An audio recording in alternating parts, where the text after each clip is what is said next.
स्वातंत्र्य दिनाच्या शुभेच्छा देतो। या देशाच्या रक्षणासाठी बलिदान दिलेल्या प्रत्येक जवानाला आणि सीमेवर लढणाऱ्या प्रत्येक सैनिकाला प्रथम अभिवादन करतो।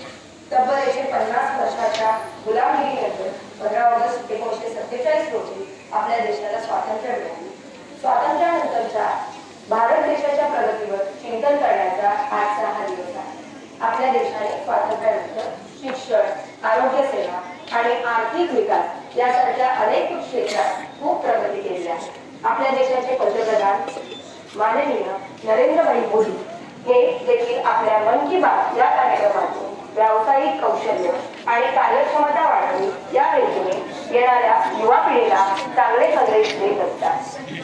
सण आणि उत्सवांचा आनंद घेत असताना जनतेने सामाजिक स्वास्थ्याचे जतन करत जबाबदारीने वर्तन करणे ही अपेक्षित आहे।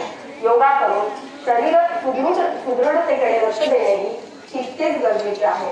तसेच उच्च दर्जाचे शिक्षण घेऊन आपल्या देशाच्या उन्नतीसाठी त्याचा उपयोग कसा करून घेता येईल यासाठी देशाच्या वेगवेगळ्या शहरातून फार मोठा पल्ला गाठलेल्या युवा पिढीसोबतच महिलांसोबत संवाद साधून आधुनिक पिढी तयार करण्याचा प्रयत्न करत आहोत।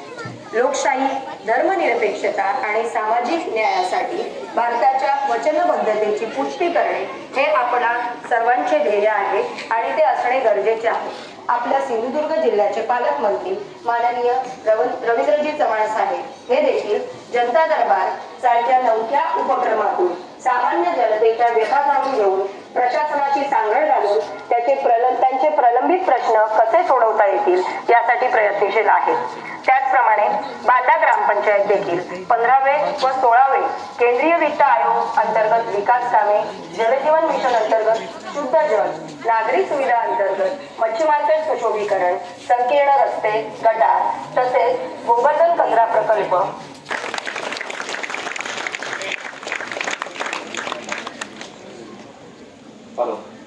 Break the top. Break with